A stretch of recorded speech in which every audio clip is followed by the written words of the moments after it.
Blists Hill Victorian town in Shropshire revives the sights, sounds and smells of the 19th century. Morning.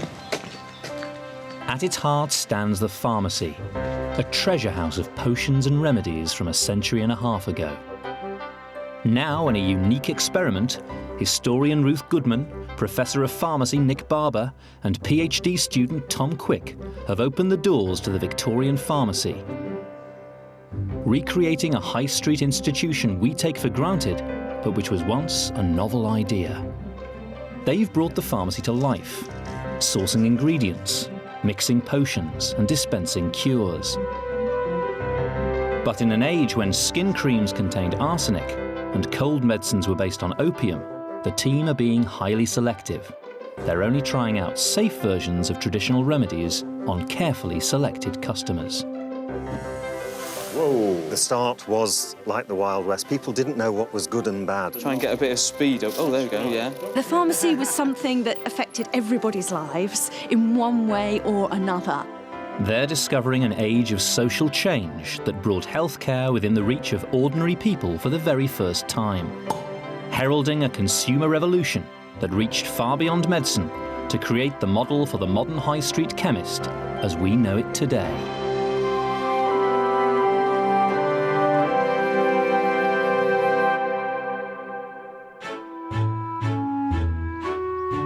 Having followed the evolution of the pharmacy through 50 remarkable years, Barber and Goodman's high street shop is approaching the end of the 19th century. A period when pharmacies were responding to a fast-changing world of fresh opportunities, and women, too, were entering a new age.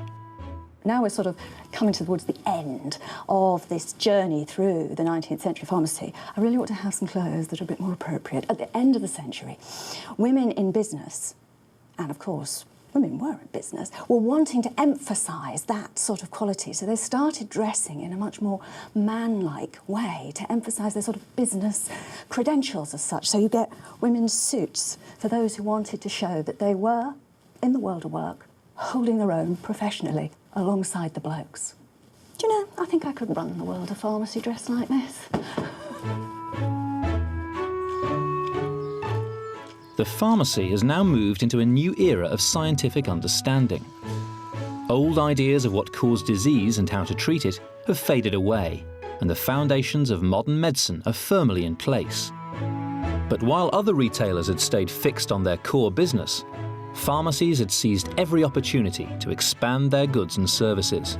No longer just a provider of drugs and remedies, the Victorian pharmacy now sold a wide range of products which wouldn't look out of place in today's chemist shops.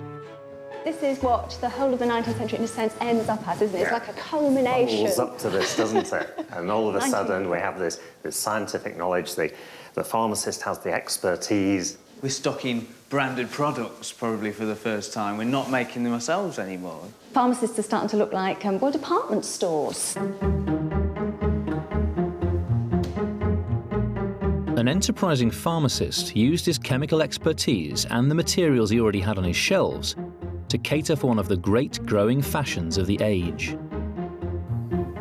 Right, that's ready. Could you give me the slide? Thank you very much. Photographer Terry King has come to demonstrate the latest technology. Right, that's this song. Photography was invented in the very early years of Victoria's reign, but it wasn't until the 1880s that the real boom began. The names in the window. Easier-to-use equipment gave amateur photography popular appeal as a hobby. And that meant big profits for pharmacies, who could supply the chemicals, process pictures, and sell cameras. Okay, I'll just check once more that we've got the focus right. The slide out, we're all ready. Watch the birdie, keep still while we do it. Thank you very much. We're done now. Later, after Terry has set up a dark room, Tom will be learning how to develop the photograph. It's early spring, and in the fields around Barber and Goodman's Shropshire Pharmacy, many medicinal plants are beginning to emerge. Nick and herbalist Eleanor Gallia are on the hunt for one of the most effective traditional painkillers. So what's this plant we're seeking? Meadowsweet.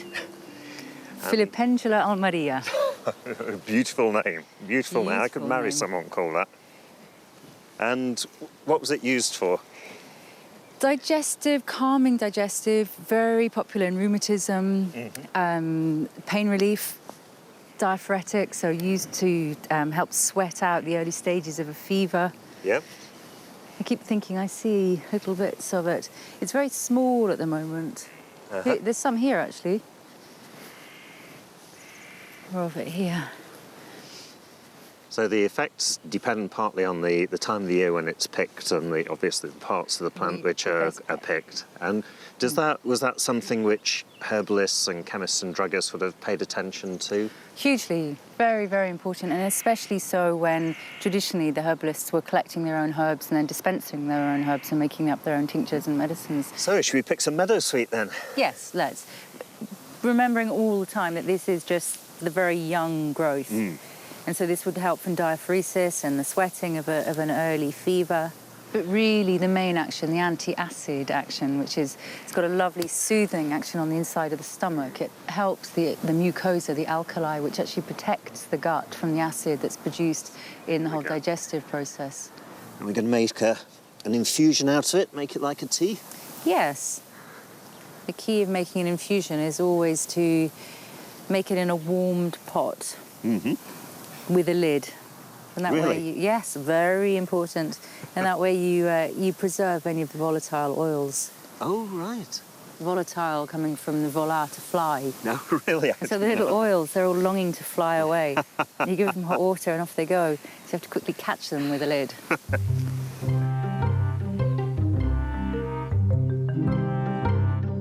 Ruth has collected the raw ingredients for a product that would quickly become a popular under-the-counter product. What I'm actually making here are condoms. This is sheep's intestine. Of course, it's the small intestine, not the large intestine. I can't say that this is the pleasantest of jobs. It's pretty smelly, pretty dirty. So having pulled it apart from the rest of the stomach contents, I'm just squeezing it so that everything inside comes out. I mean, this is the intestinal tract. So it's sort of partly digested grass, basically. Oh, I've ruptured it at the side. I'm not actually expecting anybody to actually wear this. So I could sort of think, oh, well, it doesn't matter. But I sort of want to get it right. I quite like the whole experimental thing. I want to make one that works. So I've got quite a number of processes to go through before this is a finished product. It's got to soak for a bit, and then I've got to turn the whole thing inside out so that I can make sure that the inside is thoroughly cleaned. And it's then got to be macerated, or sort of lightly worked and soaked, in an alkali substance to sterilise it. Then I've got to dry it out over brimstone sulphur fumes. Again, we're trying to sterilise the whole thing. And then I can start shaping it. So, alkali overnight, and change the alkali in the morning. Condoms in one form or another had been available for centuries, whether they were made of sheep gut or, after the vulcanisation of rubber, made of rubber. They'd never had any effect whatsoever on the birth rate. They had been used almost exclusively to protect men from sexual disease when they were busily playing around.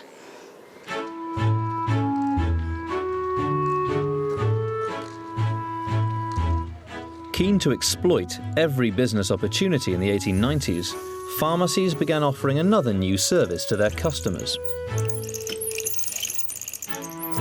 With only one qualified dentist for every 8,500 people, there was money to be made from tooth pulling. Retired dentist and dental historian Professor Stanley Gelbier has come to train Tom up. Now, what I don't understand, Stanley, is, as a pharmacist assistant, why would I be extracting teeth? Oh, well, it's quite simple, really, because you're going to be one of a number of people who were extracting teeth at that particular time in the century. In London, many of them were surgeons who also did dentistry as almost as a sideline.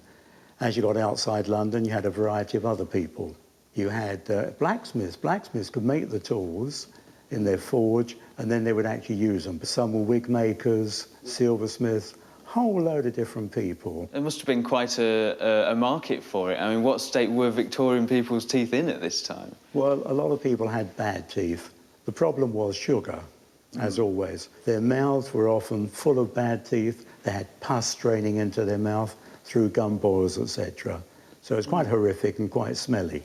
But the thing is, dentistry was horrific at that time, so people didn't rush to get their teeth treated until it was absolutely essential.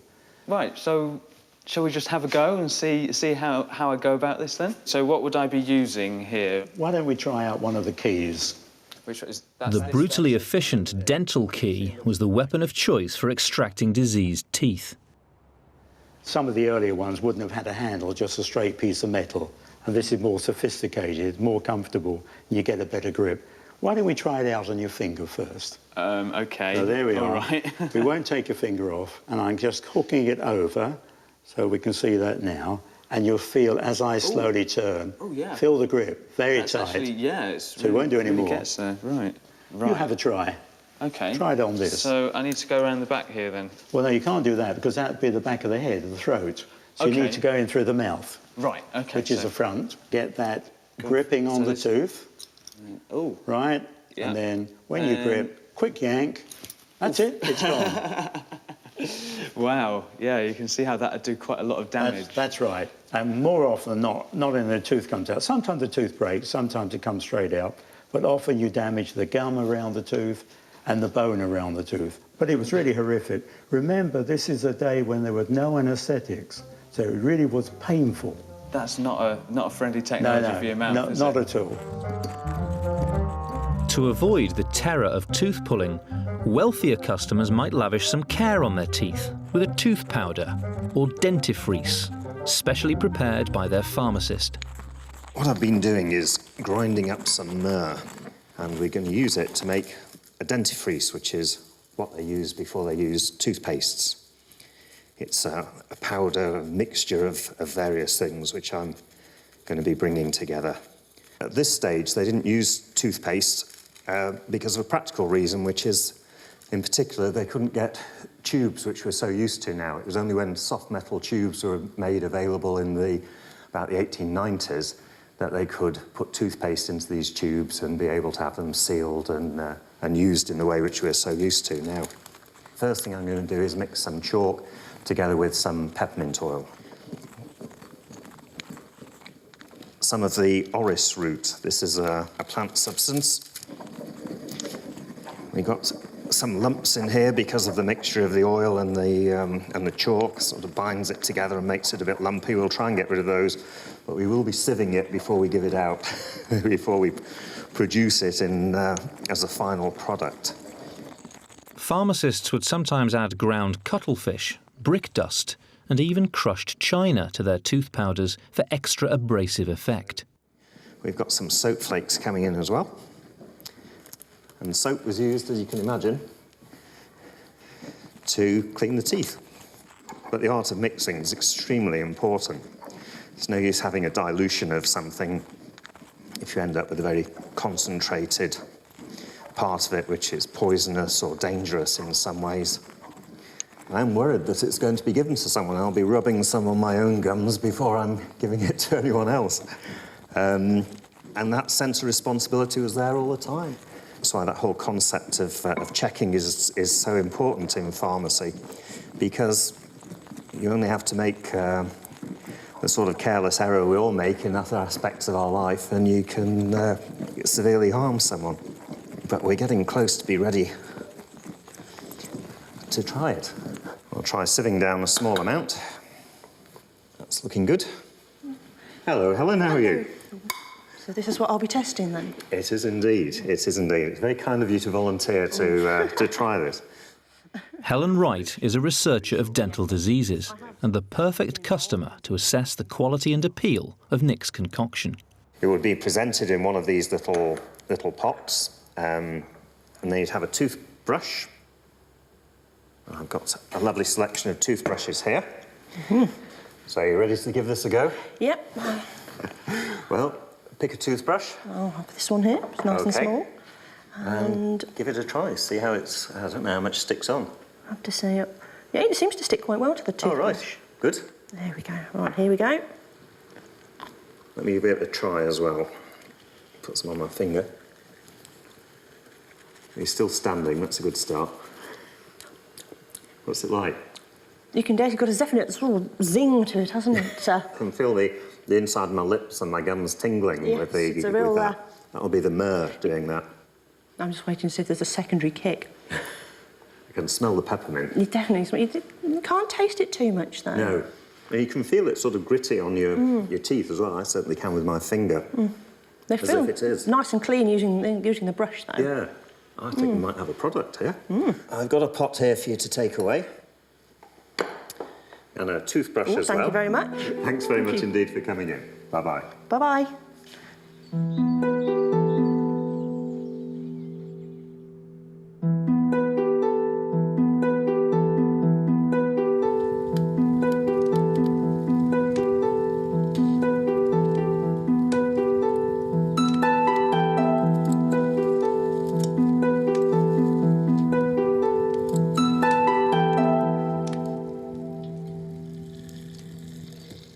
Nick is on his way to try out the natural pain-killing plant, meadowsweet, that he and Eleanor picked.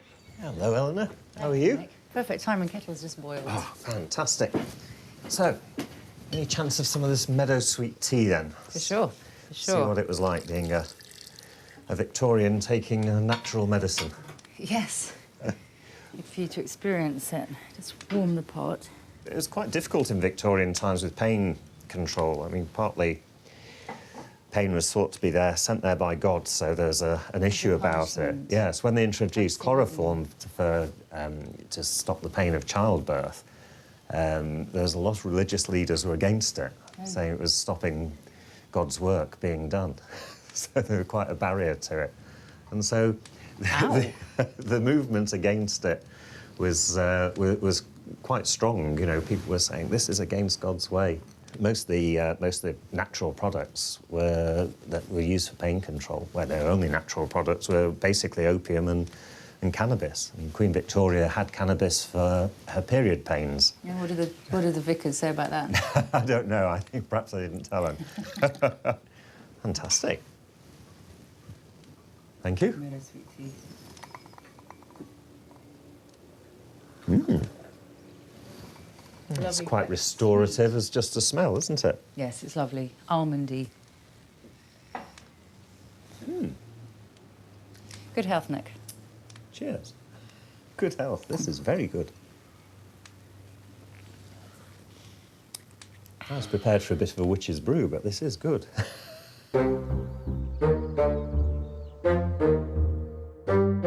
For thousands of years, medicinal plants like meadowsweet and also willow had been used to control pain.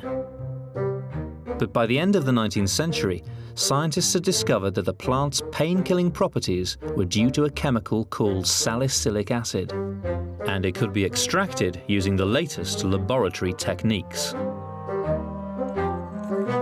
By isolating salicylic acid from meadowsweet and willow, they could produce a range of pain-killing medicines.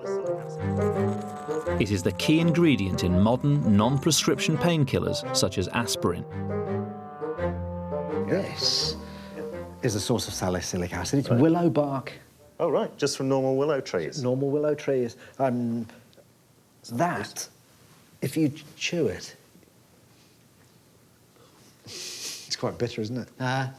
Hippocrates in 400 BC was prescribing an infusion of willow leaves, not the bark, because you use the leaves of the willow tree as well as the bark, to ease the pain of childbirth. God, 2,500 years we've known that this is a painkiller. Yeah, salicylic acid can reduce pain. It also is antipyretic. Right, so it reduces fever if you're hot and feverish. Yeah. It's anti-inflammatory. Right, so things like rheumatism, or where you've got inflamed area of your body, your gums can be inflamed, all sorts of areas, yeah? It helps treat that. It's a bit of a wonder drug. It is, isn't it? Well, it's still used in things like wart treatments. It's used in strong concentrations to like 60% to burn off warts. The first step is to grind this bark down. If Nick and scientist Mike Bullivant can extract the salicylic acid from the willow bark, then Nick can make up painkillers to sell in the pharmacy. Having ground it, the next How are we step going to get it out? is to add some ether. Ether? Why are we using ether? The ether is a solvent that will dissolve the salicylic acid. Uh-huh. Now, what I've got to do is just let this settle. You see, there's lots of little bits of dust in there, which I'll allow to settle, and then I'll just tap off the ether. With the salicylic acid in. Fantastic. As Ruth is discovering, making a sheep gut condom requires patience. This has definitely changed in the alkali. It's certainly bleached it. It's much paler than it was, and it seems to have loosened all the mucous membrane. Now, the next thing I've got to do with it, so it says, is to sterilise. Well, is to smoke it in brimstone smoke. It doesn't say what for. I think it's to sterilise it. So if I just stick this on the line for a minute.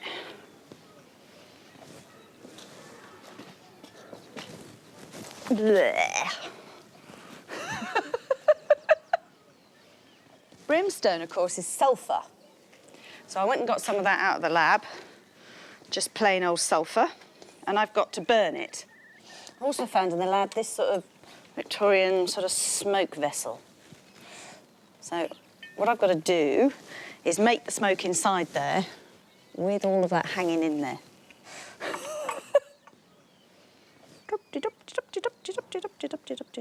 So the fumes that you get off sulphur are quite poisonous, which is good in that it kills the bugs. You've just got to be careful it doesn't kill the people too while you're at it.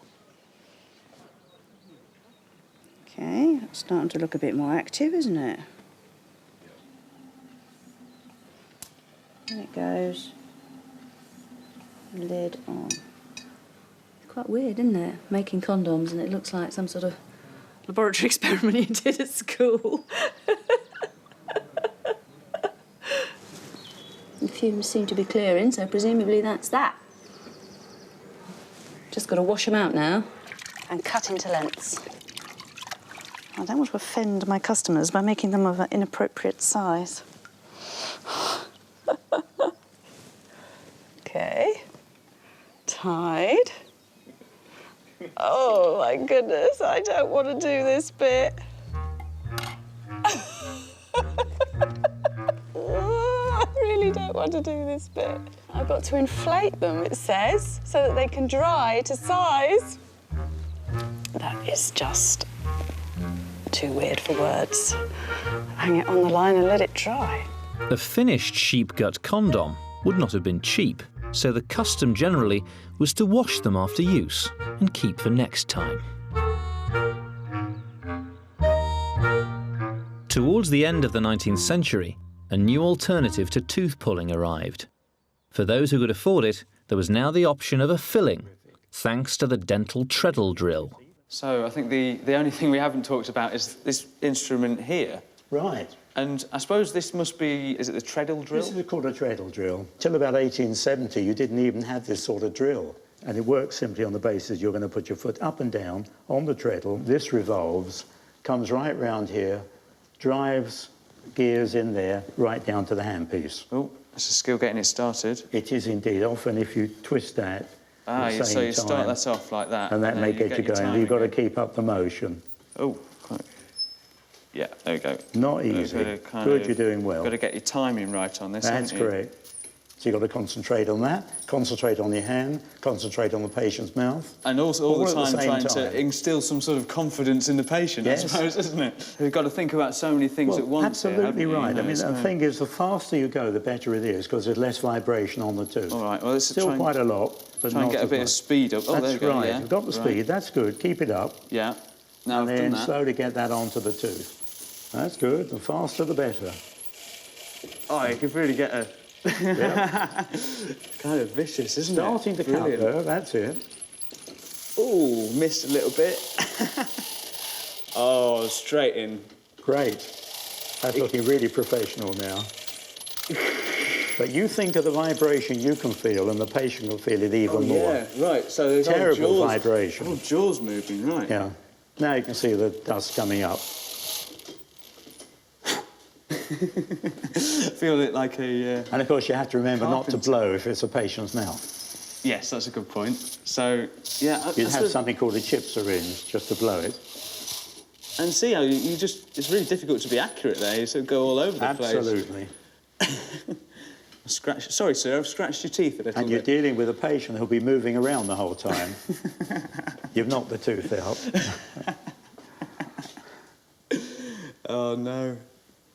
So it'll just grow back, sir. But you get the idea anyway. Yeah, right. You know what it is. Brilliant. Having this done must have been quite expensive then. Indeed, it was expensive, so much so that poor people wouldn't have had fillings usually. They just would have waited until they had awful toothache, have the tooth taken out, and that was it. And indeed, there were some people even had, perhaps a little bit later in the century, had teeth out for the 21st birthday, particularly females. Oh, and the idea was they'd have the teeth taken out before they got married, and then there would be no expense for the future husband. Really? Yeah, all the teeth gone, that was the end of it. Oh, wow. So would you get dentures, or...? Well, if you were poor, no, you didn't have dentures. That was something for the middle classes and rich people had. Well, thanks very much for your advice. My pleasure. I think I might have another go on this. You do. So let me just... Don't let anyone know.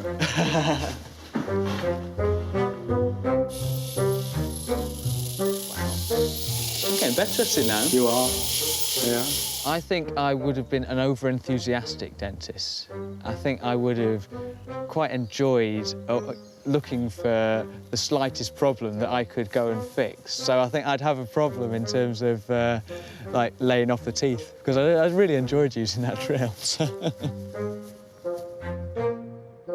In the lab, Nick and Mike are extracting the pain-killing drug salicylic acid from the willow bark.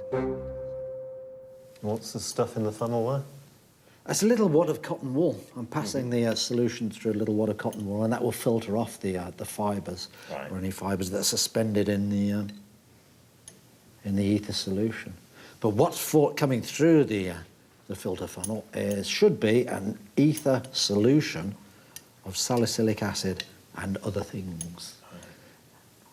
And the next step is getting rid of those other things. So we're left with as pure salicylic acid as possible. So do you think this would have been worth it for the pharmacist in terms of the cost and the ingredients and stuff, and the sort of the yield of salicylic acid they get out? Well, the yield's really low. I suspect we're going to get a very low yield. Right. Don't expect too much. But yeah, I think it would have been perhaps economical. I mean, if you had the time. Yeah. Because the willow bark is free. Yeah. You know? Yeah. Takes time and patience, doesn't it? No, like life. You know, take your time.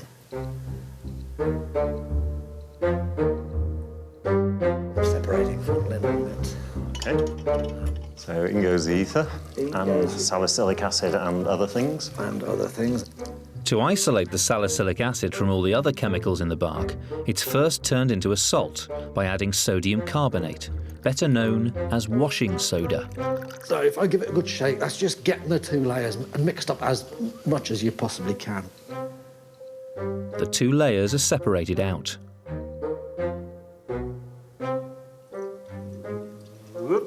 Perfect. Then Mike adds dilute sulfuric acid to turn the salt into solid salicylic acid. Oh, see, that's neutralising the sodium carbonate and converting it back to acid, you see? It's changing the colour. And you see that white solid coming down? See that? Absolutely. Now, that salicylic acid that's forming, you can see. Yeah, the white salicylic feathery acid. solid. So it's not looking too bad at the moment. It's heartening that we've got some salicylic acid. It's amazing. Just 3 or 4 stages. We're going from pieces of plant all the way through to a pure chemical. Well, kind of pure chemical. Right, we'll leave it at that, I think. I've added enough acid. Just leave that to settle. Fantastic. Without effective birth control, in the 19th century, unwanted pregnancies were all too common. However, pills were becoming available that regulated women's periods, and a side effect of these pills was that if taken during pregnancy, they could trigger a miscarriage. The lurid safety warnings on these medicines gave them an obvious appeal to women desperate to end their pregnancies. A fact that was not lost on many pharmacists who did a roaring trade in female pills. It wouldn't be particularly hard to go and openly buy female pills because they had this perfectly acceptable use. The knowledge of how to use them to produce an abortion, that was the dodgy thing. That was the illegal and considered to be immoral and against the teachings of the church, and huge social pressure against that sort of knowledge. It was quite suppressed. It was also, of course, very dangerous, taking totally unregarded amounts of things that are toxic in your system. People got into a terrible state. An awful lot of women died trying to induce abortion. In the pharmacy's display case, Ruth has discovered another disguised attempt at contraception. This is one of the most exciting things I think I've found in the pharmacy. A universal douche. It may not sound much, but it is in fact one of the first widely available forms of contraception. You'd never know, would you, from the packaging? It's very, very carefully general. It says, universal douche. For directions, see inside lid, and it's only when you open and read it that the word universal vaginal douche comes in. And that's it. This could be openly on the shelves because there were medical uses for vaginal douche, for the hygiene of keeping the vagina clean. You sort of had to be in the know that it was also a form of contraception. For hundreds of years, douches had been one of the most popular forms of birth control. In reality, they were unlikely to work and might even have increased the chances of conception. Contraception was probably not on the minds of most of the men buying sheep-gut condoms, like the ones Ruth has made. Purchased mainly to protect against disease rather than to guard against pregnancy, a gentleman customer would expect the pharmacist to supply them in confidence. Of course, this would very much be a sort of a discretionary trade, one amongst gentlemen. People really wouldn't appreciate having their private lives known about and discussed. So, I mean, it's really about being able to trust the person you get these products from. And really, you know, there's two things. It's one, you don't want anyone to know that you've bought them in the first place. And secondly, that you want to be able to trust the actual products themselves and know that they'll work.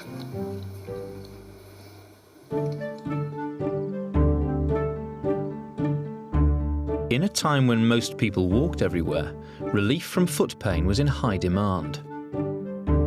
Local businessman Richard Ely has come to see what the Victorian Pharmacy could offer for his problem. Well, I have a rather painful but rather small corn on the inside of my little toe. Oh, I see, yeah. You can sort of see a sore area, yeah. The pain goes from my little toe up to my knee to the point where I have considered having my little toe amputated. Really? As bad as that? It offers Ruth an opportunity to find another use for salicylic acid. In stronger concentrations, the chemical Nick and Mike have made as a painkiller can also be used to remove warts and corns. Well, the Victorian wonder drug for this, the thing that they invented, thought was going to transform the care, was salicylic acid. Oh, salicylic acid. And in fact, I've got... Well, actually, this is a modern preparation of salicylic acid. So there's a few other things in here to sort of carry the acid. And you could have it in a liquid form, or you could have it put on little corn plasters that you applied. Yes. You get a little tin, you know, with sort of medicated corn plasters. Right. So it's just... Just at the side of the neck. Just there, yeah? That little area. There we go. And then that should sort of whiten as it dries, and you get a sort of skin over it, which sort of holds the active ingredient against the affected part. So it does actually burn the skin away? Yeah, it's sort of quite slowly kills the whole area, and that allows the virus, basically, to be lifted out. So... Now you see it? Now you see it. No, you don't. Basically, you take that away and a drop every day on the same spot. Drop every day, keeps the corn away. That's the theory. Nick is ready to use the same chemical, the salicylic acid he and Mike made, to prepare some cachets, thin rice paper capsules that he can fill with the finished drug. As a modern pharmacist, it's a skill he's never needed to learn before. Here you are, Nick. Here's your salicylic acid. Oh, fantastic, mate. Well done. Last time you saw it, it was in a filter funnel, and it looked like that. Yeah. I said I'd purify it by recrystallising it. Right. That was the result. Yeah, fantastic. Yeah, really long needles. Well, you wanted it really pure, didn't you? Yeah, absolutely. So I took the needles, and recrystallised them, and what ended up is really pure needles, which I've ground up. You asked for it ground, and that's it. So there's your pure salicylic acid. Fantastic. What I'm going to do is stick them in these cachets. I'm going to have to mix that.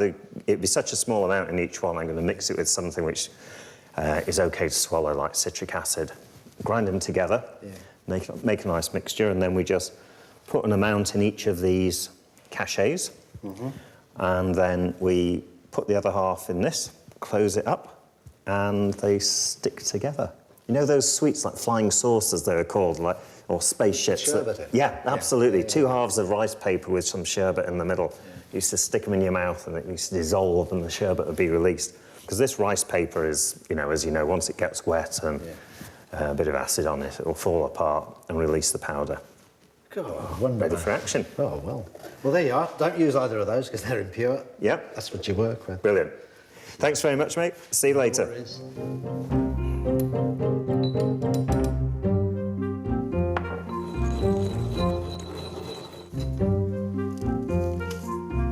See how this goes.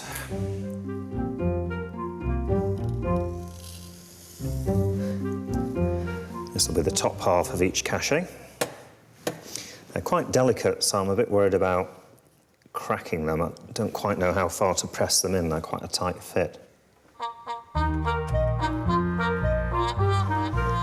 Fingers crossed. Yeah, there's a dampness there. Press these down and hope. That's all we can do at this stage. And now, fingers crossed. Yay, look at that. Fantastic. And now you use this thing to push them out as well. I'm really pleased about this. I didn't think it would work anywhere near as well as that. Look at that. Perfect cachets, holding together. You can hear the powder inside. You know, what we've been through is just a remarkable process, really, which doesn't happen nowadays. It's the sort of thing which everything's manufactured and standardised and so on. But we started with willow bark, a natural product, and we chemically extracted the key element, and we've put the salicylic acid in here in this dose form, ready to give to a patient, or as a Victorian person would give to a patient. Salicylic acid was an effective painkiller, but could be a stomach irritant. The big breakthrough came in 1899, when aspirin, a chemically altered version of it with less side effects, was released onto the market.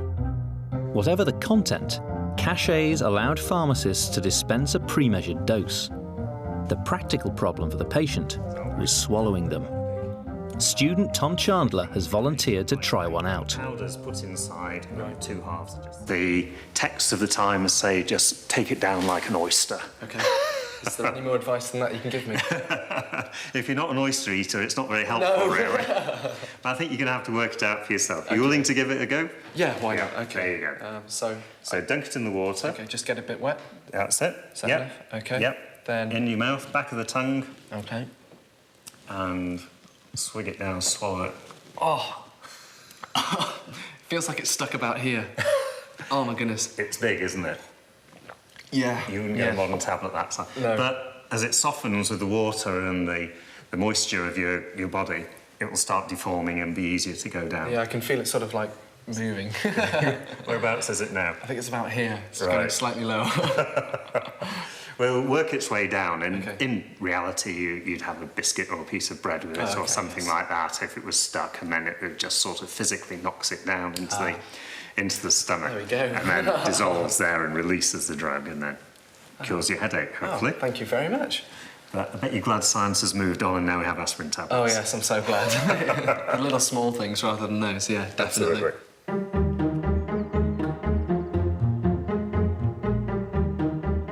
Photographer Terry King has set up a darkroom in the lab. Tom is about to learn that the life of an amateur photographer could be hazardous. OK, Terry, we've taken a photograph. What do we do next? Well, what we have to do now is to develop the photograph. And things have changed. In the late 1880s, things became a lot safer. But before that, say in the 1870s, 1860s, the plates would have been covered with something called collodion to hold the silver solutions. And the collodion was actually made out of gun cotton, you know, the stuff that goes bang. Right, OK. Dissolved in ether, which makes you go to sleep, and they tended to shorten your life. So, as an amateur photographer, I could come into the pharmacy and get this stuff and do it a lot more safely, and it's the sort of stuff that we'd be selling a lot more of towards the end of and in fact, it was even so safe that people used to do it on the kitchen table. Right, great. So we can sell a lot of this stuff. And so now, let's get on with it, and let's make this place dark. Great, OK. I'll get these drapes down. Safer chemicals made photography much easier and far less risky, and pharmacists were able to profit from the new trade. There we go. Here we are. So is this the moment of truth, then? The moment of truth. Let's see if we've got something on it. There we are. Oh, wow. I think that's pretty good, don't you? Great. There we go. It's nice. Oh, that's quite good, that. Wow. I think we should feel fairly pleased with ourselves. Great. So do we need to hang this up, then? Let's hang it up, OK? Should I hold this here? OK. Right on the edge, yeah? Slide it in. OK. OK. Brilliant. There we are. OK. Right. Lovely. Brilliant. The negative must now be left to dry before the print can be made.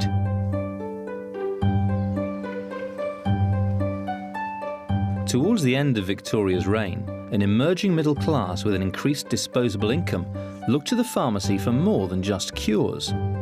They wanted to be pampered too.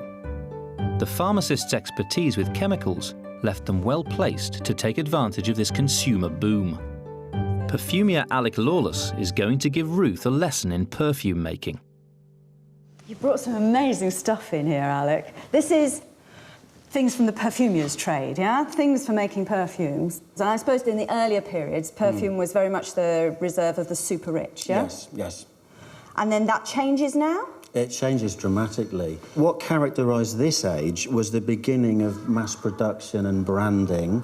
You could sell an eau de cologne and nobody was going to say, you can't call that an eau de cologne. And so there were several perfumes like that. One was called Jockey Club. There was another one called Mille Fleur. Right, and sounds a bit another nicer. one called New Moon Hay. So basically, these names became known as perfume. The other thing was that the pharmacists, because they'd been university trained and they liked experimenting, and they had this whole cornucopia. And a lot of the things that were used in apothecaries for medicine were also perfume ingredients. I recognise half, most of the things. We've got a drawer full of myrrh sitting over there. Yeah, there you go. That's sandalwood, isn't it? Yes, sandalwood. Yeah, we got a drawer of that up that end. There you go. Many of these are sort of ingredients that we'd have medicinally in the pharmacy anyway. How easy would it be for us as sort of, local pharmacists to invent a perfume of our own? Well, a lot of them did, and I'm sure, like a lot of recipes at the time, these recipes come down, but it's basically what you had in the fridge. Could you give us some advice on how to make our own, then? What sort of things should we do, and perhaps even a name? What sort of name would be appropriate? Maybe we should pay homage to Queen Victoria in some way, and that would tie in very nicely with parts of the Empire, India. I mean, this is East Indian sandalwood. Finest... that's powerful. It's one of the finest of all perfume ingredients, and of course, Queen Victoria is the Empress of India. Empress of India. Empress of India. I have to say, it sounds a lot nicer than Jockey Club. So now all we've got to decide is how to make it smell nice. Well, there were two oils and essences that were highly revered at the time, but still not used in perfumery because of the exorbitant cost. One of them was Rose Otto, and the other one was sandalwood from Mysore. So we're going to use both of those because we want our perfume to be really posh. Yes, but also relatively cheap to make that we can sell for a high profit. Good point. OK. Well, we can put some other things. We're going to put coriander in there. Oh, that sounds a bit that's cheaper. A really nice little top note. Yeah. Daft thing is, you know, when I said I was doing this, the boys want to have a go too. Boys and perfume. Ooh. Yeah, Nick and Tom both want to have a go too. We thought we might sort of, you know, all have a go. Why don't we split the perfume into top notes, middle notes and base notes, and then each of you can have a play around and come up with the combination for each of those that you like the best. OK. Is that OK? I'll have a go with that. Pharmacists were creating perfumes because they had the raw materials there, they had the plant products, the aromatic products, the essences, and also they needed to make money. Some money to deposit. Thank you. If you look in the chemists and druggists of the time, you'll see, you know, whole pages of bankruptcies and so on. It was an expensive thing to be in. You needed to stock your shop, you needed to buy the shop or rent it and so on. So they had a lot of outgoings and they needed the income to keep going as well. So they were diversifying into any areas to do with their knowledge, to do with the knowledge of chemicals and so on, which allowed them to make income. Thank you very much. Thank you very much. Have a good day. Bye-bye.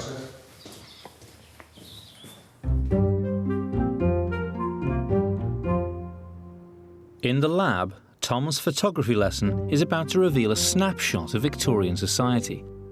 He's mixing up gum arabic, a glue-like substance sometimes used in food preparation, with the light-sensitive chemical potassium dichromate and a coloured pigment. Together they create a photographic emulsion that reacts with sunlight, a technique that was particularly attractive to the discerning photographer.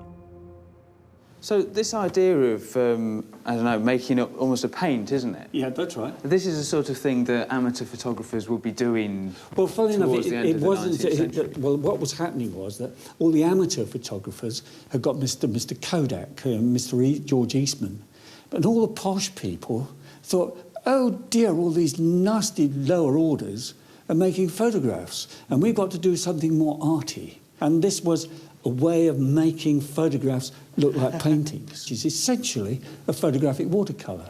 What we need to do now, Tom, is for you, this time, to coat the paper, OK? Ready. Ready. Off you go. That's it. One more? Continue, yes. Then, that's it. It really is just like painting, isn't it? It's amazing how well, as I say, it's just like painting a front door. Right, that's fine. Well done. Tom and Terry have reached the final stage of the photographic process. To create the finished picture, the gum arabic mixture needs to be placed under the negative and exposed to the sun. I mean, photography is absolutely central to so many different activities in the late 19th century, isn't it? I mean... Well, yeah, I mean, right from the beginning, it was everything from military, spying, taking photographs from balloons. Practically any activity, human activity you could think of, photography was involved in one way or another, just as it is today. The sunlight hardens the gum arabic mixture, binding the pigment to the paper and creating an image which looks rather like a watercolour. The popularity of this artistic method with wealthier photographers added to the pharmacy's already lucrative photographic business.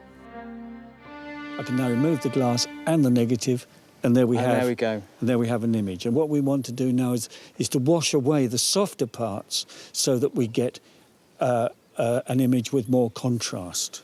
Many of the developments in photography actually came from pharmacists. So pharmacists are sort of, they're involved with the technology and developing all the chemicals and all these different things. And it's a sort of thing, maybe, I don't know, if you're really good at this particular side of the pharmacy business, do you think you could set up on your own, maybe? Oh, I don't think there's any doubt about that. They supplied the professional photographer.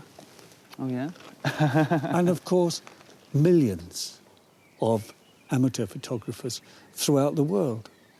Right, shall we take this and hang it up to dry? I think that's a good idea. Right.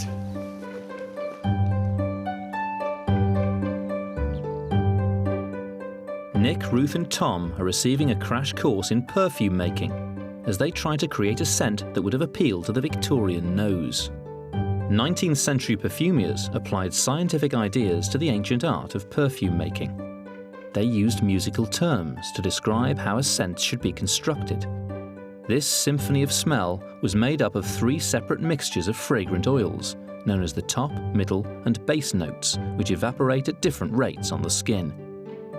Perfumer Alec Lawless has given Tom the job of making up the long-lasting base note.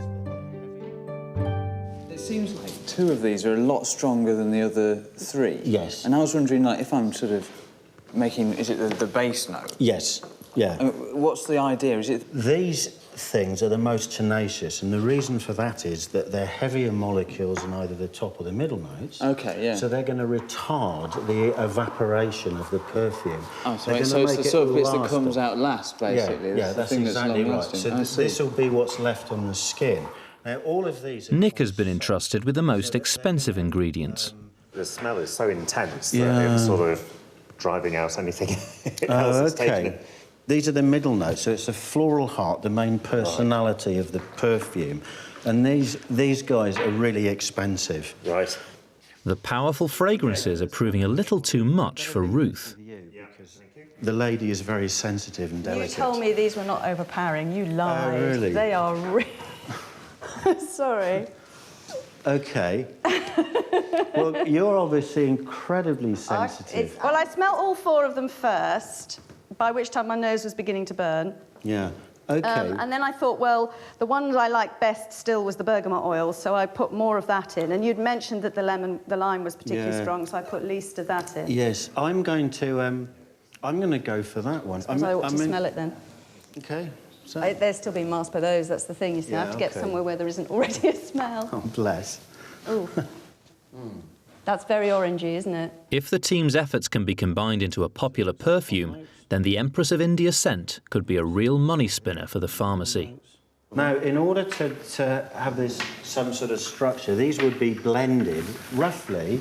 I'm going to do 50% of it's going to be the floral heart, the number 2, 20% the top notes, and 30% the base notes. Just as a rule of thumb.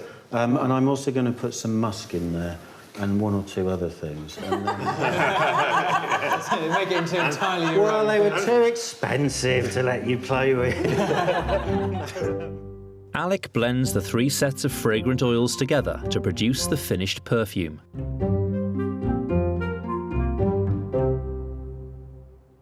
So if you wave it around a bit to encourage the oxygen to accelerate the evaporation. Okay. I mean, I didn't smell either of your 2 independently, and this certainly smells very different from mine did when it's blended. Actually, that's all right. It's quite complex, isn't it? That's quite nice. Let's compare. Let's go for... I'm looking forward to this all day now. Yes, absolutely. I think it's really funny that it's you chaps who are enjoying the perfume more than me. It's great fun. I think all we need to do now is get that properly bottled and a nice label on it, and then start making some money out of it. Exactly. We can have different dilutions for different people. Yes, different classes. Yes. That's right. Here we have the upper class dilution. Ruth is keen to find out if the Empress of India will be a hit with the ladies of the town. Good morning. Hello. Oh, hello. Hello. I wonder if you could help me. I'm doing a little bit of market research about perfume. Yeah. I love perfume. Really? Yes, I do, yeah. Yeah. It's a very fine bottle. It is, isn't it? It's nice, isn't it? Let me know what you really think. It's quite a potent one, so just have a little sniff first, see what you think. Oh, yeah, it is, isn't it? It's quite strong, isn't it? Yeah. Oh, it's lovely. Yes. It's quite flowery. If I just pop just a tiny little bit on there. Yeah. Oh, it is a strong one, isn't it? It's growing on me. Well, that's a good sign. Not nice, is it? Not nice. I think it's more for you than for me. One of the things the perfumer was saying to me was that it smells different on everybody. Yes. Oh, it's beautiful. Yeah? Yes, it smells quite expensive. Yes, it I would like have been it very expensive at the much. time. In the Victorian period, you begin to see perfumes getting a little bit cheaper so that people like schoolmistresses could afford occasionally a little bit of perfume. I'm going to have some for Christmas, I think. You really think this is something that you would actually enjoy, that would stand up against a modern perfume? Oh, definitely. It's quite a strong, powerful smell, yes, and it's quite flowery, which is lovely. We were going to call it Empress of India. What do you think about that as a name? I think that sounds really royal and regal. I like that. Tom's finished photograph is ready for hanging. Just had our photograph framed.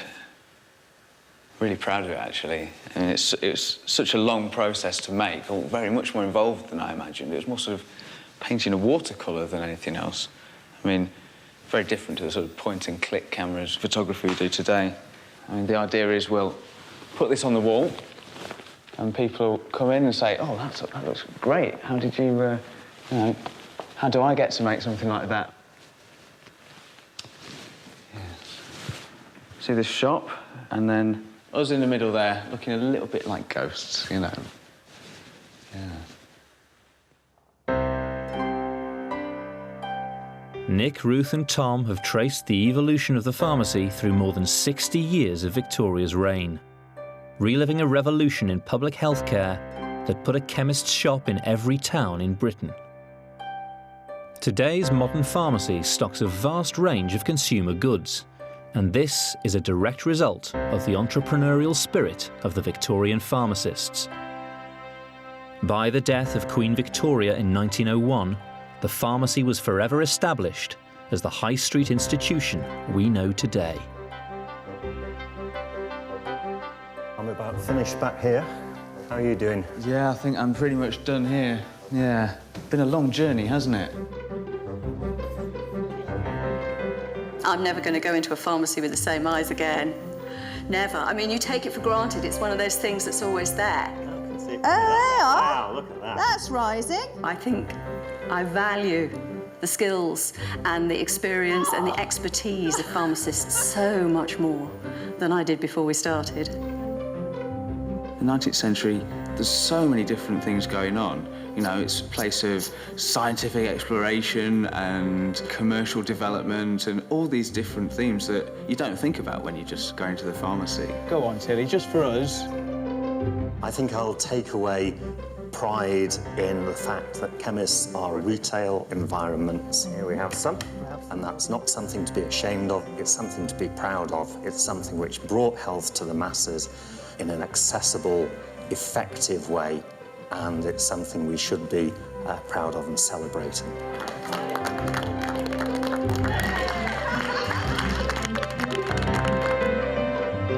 I suppose we better head off then. Yep, leave this lovely place behind. Right, well, it's sad to see it go, really. It is. It is. I'll be very sad. It'd be sad not being part of this Victorian world anymore. I think it is time to go, though, isn't it?